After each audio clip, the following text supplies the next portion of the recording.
Hello everyone, welcome to the channel Statistica Hub.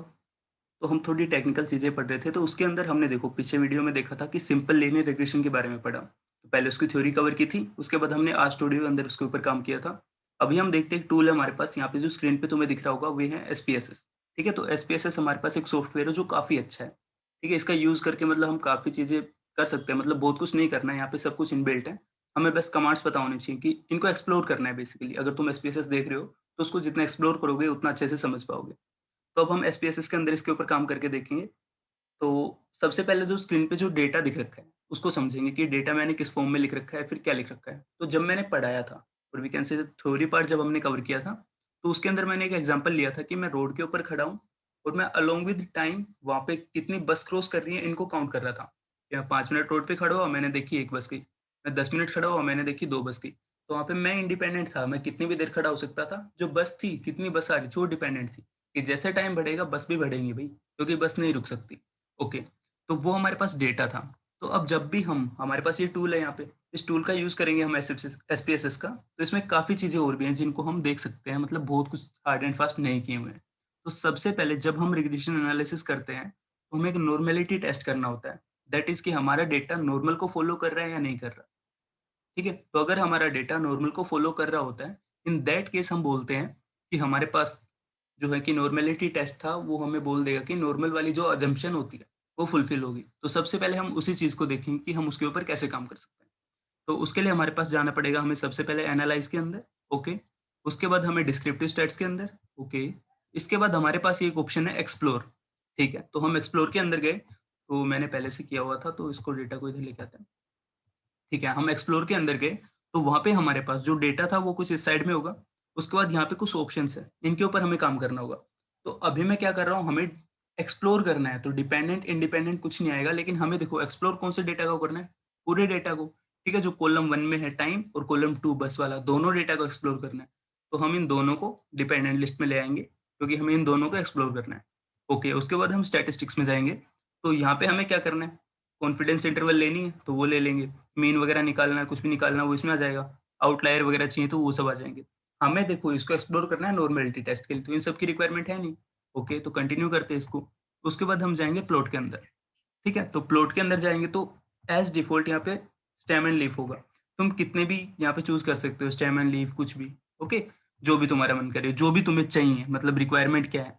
तो मैं ले लेता हूँ कि मैंने हिस्टोग्राम ले लेना है, स्टेम एंड लीफ को मैं अनटिक कर देता हूँ। ओके, उसके बाद मेरे को क्या करना है, नॉर्मेलिटी प्लॉट करना है।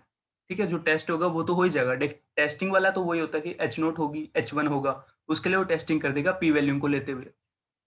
अगर मेरे को प्लॉट भी चाहिए, ठीक है, तो उसके लिए हम प्लॉट वाले इसको क्लिक कर देंगे, कंटिन्यू। ओके, ऑप्शन में हमारे पास जो है इसको एज इट इज छोड़ देंगे, कंटिन्यू। उसके बाद हम ओके पे क्लिक करेंगे। ठीक है, तो जैसे हमने वो सारी कमांड्स थी और वी कैन से उन सब ऑप्शंस के ऊपर टिक किया, उसके बाद हमारे पास एक और स्क्रीन ओपन हो गई। ठीक है, स्क्रीन में तुम देख सकते हो कि स्क्रीन में हमारे पास चीज़ें हैं कि इसने बोल दिया, इसको बोलते हैं हम आउटपुट स्क्रीन। ठीक है, आउटपुट स्क्रीन में अब हमें क्या-क्या दे रखा है उसको समझते हैं थोड़ा। तो सबसे पहले हम नॉर्मेलिटी टेस्ट के ऊपर चले जाते हैं। तो इसने बोला कि टेस्ट ऑफ नॉर्मेलिटी। ठीक है, टेस्ट ऑफ नॉर्मेलिटी क्या होगी? इन्होंने 2 मेथड यूज़ किए, सबसे पहले ये वाला, उसके बाद ये वाला। अभी देखो, इसने देखो क्या-क्या ले रखा है, हमारे पास डेटा क्या था, एक बस वाला था, एक टाइम वाला था। तो अगर हम पी वैल्यू के ऊपर बात करें तो 0.2, ठीक है? यहाँ पे है 0.2। तो बेसिकली 0.05 के लिए अगर हम देख रहे थे तो P value is greater than 0.05, तो एच नॉट को हम एक्सेप्ट करेंगे। एच नॉट थी कि नॉर्मल को फॉलो करेगा, तो नॉर्मल को फॉलो करेगा। वैसे ही दूसरे टेस्ट के अंदर आएँगे तो वहाँ पे भी देखो, पी वैल्यू कितनी है? 0.329, यहाँ पे है 0.835, तो दोनों वैल्यू 0.05 से बड़ी, तो दोनों हमारे डेटा नॉर्मेलिटी टेस्ट को जस्टिफाई कर रहे हैं। ओके, उसके बाद हम हिस्टोग्राम को भी देख सकते हैं, हिस्टोग्राम कुछ ये होगा। उसके बाद नॉर्मेलिटी टेस्ट के लिए इन्होंने हमने प्लॉट माँगा था, क्यूक्यू प्लॉट, तो वो इन्होंने ये दे दिया कि बस के लिए हमारे पास ये होगा और दूसरा हमारे पास ये था कि ये किसके लिए हो गया, टाइम के लिए। ठीक है, तो दोनों दोनों के लिए जब नॉर्मेलिटी टेस्ट हुआ, दैट इज़ क्यूक्यू प्लॉट, इनो प्लॉट किया, तो उसको देख के समझ सकते हैं कि वो नॉर्मल को फॉलो कर रहा है। ठीक है? तो ये हमारे पास था कि नॉर्मेलिटी टेस्ट को हम किस फॉर्म में देखेंगे। ओके, इसके बाद हम वापस चलते हैं अपने डेटा के ऊपर। तो ये हमारे पास डेटा था। अब हमें करना है कि रिग्रेशन करना है। हमने नॉर्मेलिटी टेस्ट देख ली कि असम्पशन्स हमारी जस्टिफाई हो गई। अब इसके ऊपर बात करो कि रिग्रेशन हम किस फॉर्म में करेंगे। ओके, तो उसके लिए हम जाएँगे एनालाइज़ के अंदर। ओके, तो जैसे एनालाइज के अंदर गए तो वहाँ पे हमारे पास एक ऑप्शन मिलेगा रिग्रेशन, ठीक है? तो रिग्रेशन लिया हमने वहाँ पे, हमें लीनियर करना है तो लीनियर, ओके। अब इसके अंदर देखो मैंने डेटा पहले से ही इनपुट कर रखा है, सो मैंने डिपेंडेंट में बस को डाल रखा है, ठीक है? हमने पहले बोला था। और टाइम को हमने इंडिपेंडेंट में डाला, ओके। तो अगर मैं दोबारा से इसको करके देखना चाहूँ तो कुछ इस फॉर्म में हो जाएगा ये कैसे हो गया? डिपेंडेंट बस में चला जाएगा, ओके। और टाइम किस में चला जाएगा? इंडिपेंडेंट में। वेल, तो हमारा डेटा कुछ इस फॉर्म में होगा। उसके बाद हम स्टैटिस्टिक्स के अंदर जाते हैं कि हमें क्या-क्या चाहिए। तो हमें बेसिकली एक फिटेड मॉडल चाहिए, ठीक है? मॉडल फिट करेंगे सबसे पहले, तो हमारा वही है ना कि Y cap equal to beta not plus beta 1 X, ठीक है? वो हमें मॉडल फिट करना होता था। आर स्क्वायर चेंज ले सकते हैं, आर स्क्वायर की वैल्यू ले सकते हैं, तो हमें जैसे आर स्क्वायर की वैल्यू मिलेगी तो हम बता पाएँगे कि हाँ भाई कितना मॉडल फिट हो रहा है, मतलब बेस्ट फिट है या नहीं है। ओके, ये चीज़ें चाहिए होती हैं, तो इनमें से तुम जो भी चीज़ चाहिए तुम ले सकते हो, ठीक है? तो कंटिन्यू कर देते हैं, उसके बाद हम प्लॉट के अंदर जाते हैं कि हमें प्लॉट चाहिए, तो इसके लिए देखते हैं कि प्लॉट हमें किसका चाहिए होता है। तो जैसे हम मॉडल फिट करते हैं, ठीक है? तो हमने मॉडल फिट कर दिया कि Y cap equal to beta not plus beta 1 X, okay. तो यहाँ पे हमारे पास एक प्रेडिक्टेड वैल्यू आ गई, ठीक है? और एक हमारे पास होगा कि जो एक्चुअल वैल्यू होगी और प्रेडिक्टेड वैल्यू होगी, रेसिडुअल्स, ठीक है? तो वहाँ पे हमारे पास 2 चीज़ें होंगी कि स्टैंडर्ड रेसिडुअल और स्टैंडर्ड प्रेडिक्टेड वैल्यू। तो इन दोनों के बीच में हमारे पास टेस्ट होगा और वी कैन से ग्राफ बनेगा, ठीक है? प्लॉट बनेगा, इस प्लॉट को हम ले लेते हैं।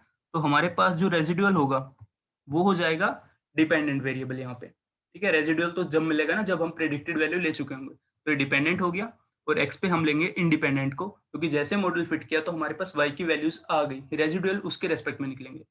तो यहाँ पे प्रेडिक्टेड वैल्यू एक्स के अंदर चला गया, ठीक है? तो ये हमने कर दिया कि हमने एक्सिस के ऊपर देख लिया कि ग्राफ हमारा किस या फिर प्लॉट हम किस चीज़ के ऊपर बना रहे होंगे, ठीक है? पहली चीज़ ये होगी। उसके बाद हमें देखना है कि रेसिडुअल प्लॉट बनाना है, ओके, नॉर्मैलिटी प्रोबेबिलिटी का बनाना है, ओके, ठीक है? ये हुआ। उसके बाद हमें इन सब में कुछ चाहिए नहीं तो एज़ डिफ़ॉल्ट छोड़ देंगे, उसके बाद ओके पे क्लिक करेंगे। तो जैसे ही ओके पे क्लिक करेंगे तो हमारे पास फिर से एक आउटपुट आएगी। तो आउटपुट के अंदर हमें इसने क्या बताया, इसको देखते हैं अब जो नया आउटपुट आया। ओके, तो सबसे पहले यहाँ पे देखते हैं जो हमने कोएफ़िशिएंट वाली यहाँ पे टेबल आई है। इस टेबल को हम किस फॉर्म में समझ सकते हैं, इस टेबल को देखेंगे। तो इस टेबल में इसने बोला कि जैसे ही इसने जैसे मॉडल फिट किया तो हम वहाँ पे देखो आर में भी हमने किया था।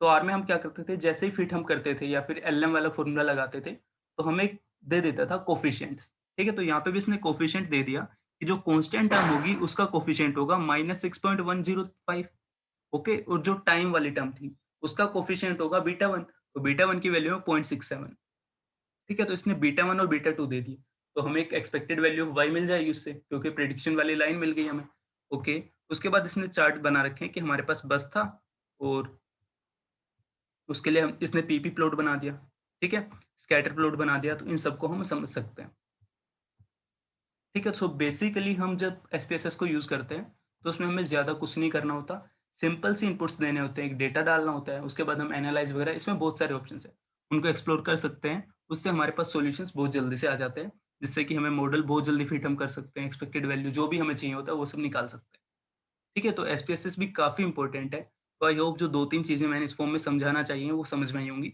यहाँ पे मैंने आर स्क्वायर के बारे में नहीं बताया, तो जैसे यहाँ पे देखो, यहाँ पे मॉडल समरी में इसने दे रखा है कि आर स्क्वायर की वैल्यू, तो आर स्क्वायर की वैल्यू है 0.941, दैट मीन्स 94% यहाँ पे डेटा को प्रेडिक्ट कर पाएगी, तो ये भी एक अच्छा फिट है, ठीक है? So this is a best fit.